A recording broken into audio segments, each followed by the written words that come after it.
할렐루야, 반갑습니다. 수요 큐티 예배 나오신 여러분을 주님의 이름으로 환영합니다. 네, 오늘은 7월 28일 수요일입니다. 예레미야 38장 1절에서 13절 말씀, 예레미야를 살린 에티오피아 사람이라는 제목으로 우리 함께 말씀을 나누도록 하겠습니다. 하나님 나라의 읽기. mat단의 아들 스바데와 바스후레의 아들 그달리아와 셀레미야의 아들 유갈과 말기야의 아들 바스훌이 예레미야가 온 백성에게 이렇게 전하는 말씀을 들었다. 나 주가 말한다. 이 도성 안에 머물러 있는 사람은 전쟁이나 기근이나 연병으로 죽을 것이다. 그러나 바빌로니아 군인들에게 나아가서 항복하는 사람은 죽지 않을 것이다. 적어도 자기의 목숨만은 건질 것이며 계속 살아남게 될 것이다. 나 주가 말한다. 이 도성은 반드시 바빌로니아 왕의 군대에게 넘어간다. 그들이 이 도성을 점령한다. 대신들이 왕에게 말하였다. 이 사람은 마땅히 사형에 처해야 합니다. 그가 이런 말을 해서 아직도 이 도성에 남아있는 군인들의 사기와 온 백성의 사기를 떨어뜨리고 있습니다. 이 사람은 참으로 이 백성의 평안을 구하지 않고 오히려 재앙을 재촉하고 있습니다. 시드기야 왕이 대답하였다. 그가 여기에 있소. 죽이든 살리든 그대들 뜻대로 하시오. 나에게 무슨 힘이 있다고 그대들에게 반대하겠소. 그래서 그 고관들이 예레미야를 붙잡아서 왕자 말기야의 집에 있는 물 웅덩이에 집에 넣었다. 그 웅덩이는 근위대의 뜰 안에 있었으며 사람들은 예레미야를 밧줄에 매달아 웅덩이 속으로 내려 보냈는데 그 물 웅덩이 속에는 물은 없고 진흙만 있어서 예레미야는 진흙 속에 빠져 있었다.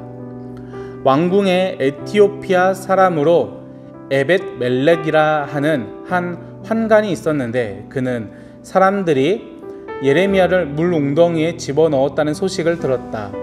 그때의 왕은 베냐민 문 안에 머물러 있었다. 에벳 멜렉은 왕궁에서 바깥으로 나와 왕에게 가서 이렇게 아뢰었다. 높으신 임금님, 저 사람들이 예언자 예레미야에게 한 일들은 모두 악한 것 뿐입니다. 그들이 예레미야를 물 웅덩이 속에 집어넣었으니 그가 그 속에서 굶어 죽을 것입니다. 이래서야 되겠습니까? 성 안에는 더 이상 먹을 것이 없습니다. 그때 왕은 에티오피아 사람 에벳 멜렉에게 이렇게 명령하였다.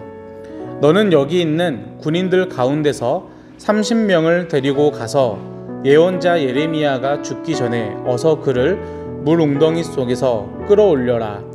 에벳 멜렉이 그 사람들을 데리고 왕궁의 의복 창고로 들어가서 헤어지고 찢어진 옷 조각들을 거기에서 꺼내다가 밧줄에 매달아 물 웅덩이 속에 있는 예레미야에게 내려주었다. 에티오피아 사람 에벳멜렉이 예레미야에게 말하였다. 헤어지고 찢어진 옷 조각들을 양쪽 겨드랑이 밑에 대고 밧줄에 매달리십시오. 예레미야가 그대로 하였다. 사람들이 밧줄을 끌어당겨서 예레미야를 물 웅덩이 속에서 끌어올렸다. 이렇게 해서 예레미야는 근위대 뜰 안에서 지내게 되었다. 아멘. 하나님 나라 묵상하기. 성경 속의 하나님 나라. 예레미야는 위협과 고난이 아무리 반복되어도 하나님의 말씀을 있는 그대로 선포하기를 쉬지 않습니다. 멸망 앞에 선 백성들의 살 길이 달리 없기 때문입니다. 하지만 온 힘을 다해 맞서 싸워야 한다고 믿는 정치가들은 이런 예레미야를 용납할 수 없습니다. 왕을 압박하여 예레미야를 체포한 그들은 감옥으로 쓰이던 근위대 뜰에서 가장 끔찍한 공간인 왕자 말기야의 물 웅덩이에 그를 밀어 넣었습니다. 예레미야가 하나님과 특별한 관계를 맺고 있음을 의식하던 시드기야는 내키지 않았지만 우유부단함과 회피로 일관합니다. 국가적인 위기 앞에서 그는 이미 권위를 상실했던 것입니다.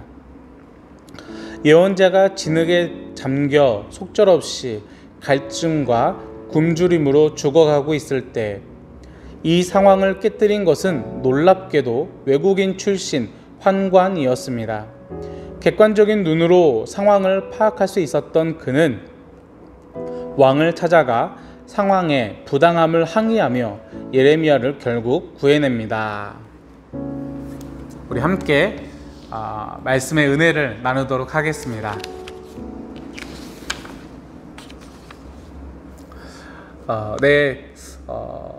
이번 주에도 계속해서 기록적인 무더위가 이어져 가고 있습니다. 우리 성도님들 아무쪼록 건강 조심하시고 또 코로나 4단계가 계속 이어지고 있는데요. 여러분들 항상 건강 조심하시길 바랍니다. 오늘 본문은 지난주 큐티 나눔회 때 했었던 그런 역사적 배경과 상황이 동일한 상황에서 이어지고 있습니다. 바벨론이 남유다를 포위를 했습니다. 애굽이 올라와서 그들을 도와주려 했었지만 이 애굽의 군사가 바벨론의 군대에 패퇴하여 철수하였습니다. 그리고 이제 계속해서 이제 포위되어 있는 상황이었습니다. 사람들은 두려워하였고 불안해했습니다. 이때 예레미야가 이제 여행을 가려고 준비 중에 있었습니다. 그런데 예레미야는 그 전부터 계속해서 어떤 메시지를 주었습니까? 바벨론에 항복해야지만 우리가 살 수 있다, 이런 메시지를 계속해서 말하였었지요. 그러자 바깥으로 나가서 여행을 간다라고 말하는 이 예레미야의 모습이 자칫 다른 사람들에게 있어서는 바벨론에 항복해서 목숨을 구걸하려는 모습으로 비춰질 수 있었던 것입니다. 충분히 오해할 만한 상황이기는 했습니다. 자, 그래서 예레미야가 본인 나름에게는 무언가 뜻이 있었겠지만은 오해를 샀고 누명을 쓰고 붙잡히게 되었습니다. 그리고 오늘 본문에도 나오지만 왕자 말기야의 물 웅덩이라는 곳에 떨어지게 되었고 그곳에 갇히게 되었습니다. 자, 이 소식을 에티오피아 사람이라는 외국인 환관이 이제 알게 되었습니다. 소식을 전해 들었고 이 상황이 부당하다라는 것을 느끼고 왕에게 가서 항의, 호소를 하기 시작을 합니다. 그러자 이제 이 왕이 에티오피아 사람의 이 호소를 듣고서 예레미야를 꺼내주게 되어집니다. 자, 이런 여기까지가 오늘 본문의 전체적인 큰 흐름입니다. 저는 여기서 두 사람의 인물을 살펴보면서 함께 은혜를 나누고 싶었습니다. 시드기야 왕과 예레미야입니다. 시드기야 왕은 권력이 있고 힘이 있었습니다. 그는 자신의 나라, 이제 이스라엘 남유다 왕국이 바벨론으로부터 탈출하기 위해서 그들의 어떤 간섭과 박해를 끊어내고 독립적인 나라를 구하기 위해서 나름의 부단한 노력을 하였습니다. 그러나 그는 다른 사람의 말과 시선에서 자유롭지 못하였습니다. 예레미야가 하는 말을 들었지만 대신들의 눈치를 보며 그들의 뜻대로 움직였습니다. 그는 자신에게 잃을 것 또는 불이익을 당할 것을 무서워하여 사람들과 대신들의 눈치를 보았던 것입니다. 예레미야는 어땠을까요? 이는 하나님의 말씀을 선포하였습니다. 그것은 바벨론에 항복하라는 말이었습니다. 모든 사람들이 그것을 좋게 여기지 아니하였습니다. 애굽으로 붙고 또 하나님은 우리를 이끌어 주실 것이다, 우리를 구원하실 것이다, 바벨론으로부터 우리를 구출해낼 것이다, 이러한 구원과 회복의 소망을 가지고 있는 상황에서 바벨론에 항복하라는 예레미야의 말은 그들에게 전혀 다가오지 않았을 것입니다. 그것뿐만이 아니라 어떤 위협도 당했을 것이고 더군다나 목숨의 위협까지 충분히 느낄 수 있었던 상황이었습니다.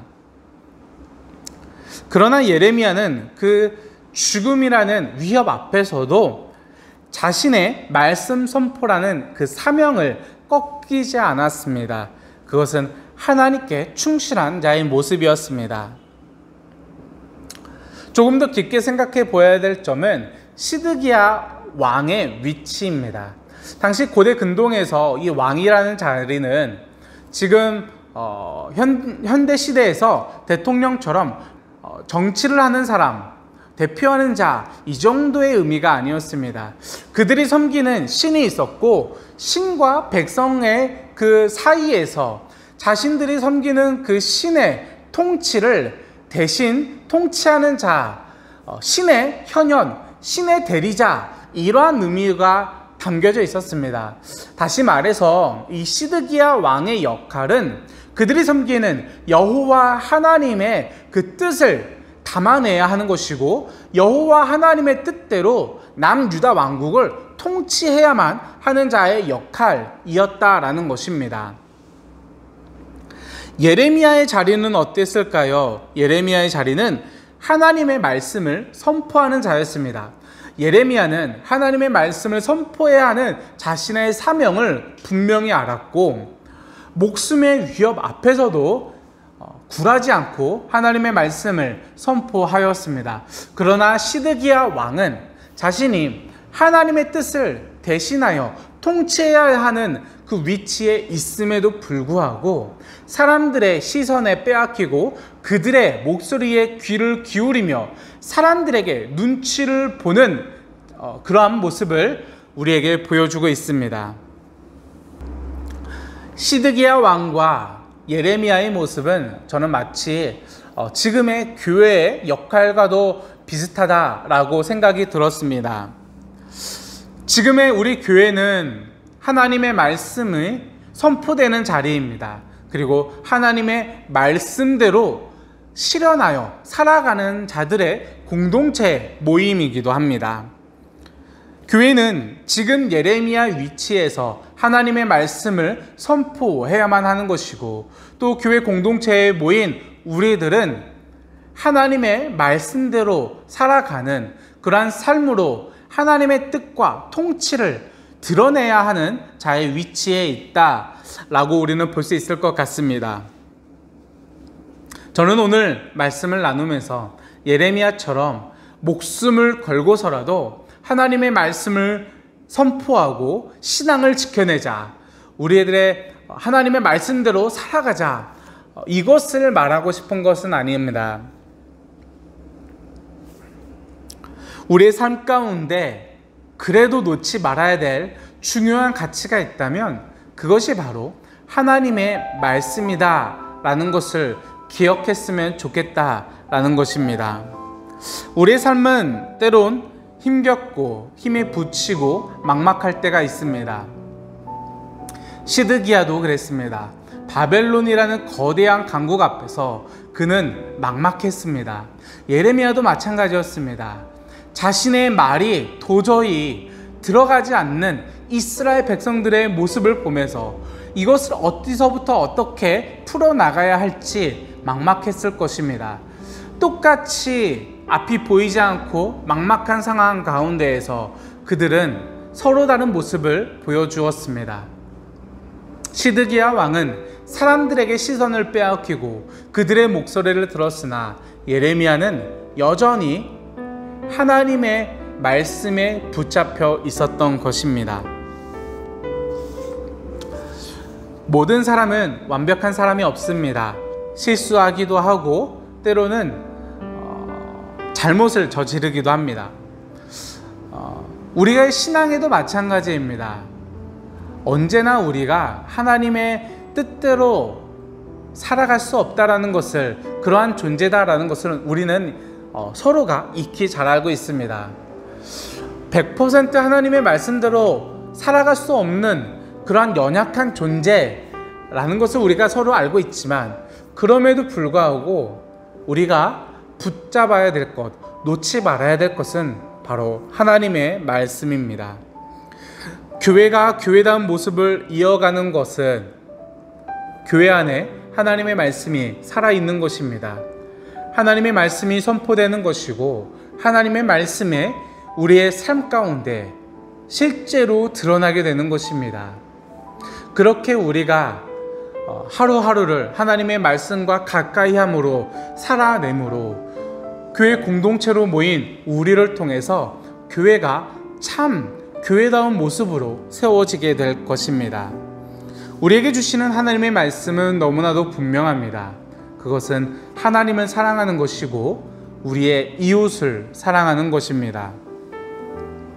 힘들고 어렵다, 앞이 막막하다 라고 말하면서 우리 스스로의 안위만 생각하고 자신의 평안만 쫓는 것이 아니라 힘들고 막막하다 라고 말할 때 하나님의 말씀을 붙잡고 이웃을 사랑하라 하시는 하나님의 말씀대로 살아가기 위해서 발버둥치며 우리 주변에 있는 어려운 이웃의 평안과 그들의 자유와 행복을 보장해 주기 위해서 조금이나마 노력하고 살아내는 것, 그것이 바로 우리가 예레미야처럼 힘들고 힘에 부치고 앞이 보이지 않고 막막한 상황 가운데에서 하나님의 말씀대로 살아가고 또 하나님의 말씀을 선포하는 자의 모습으로 살아가는 우리들의 모습이지 않을까 싶습니다.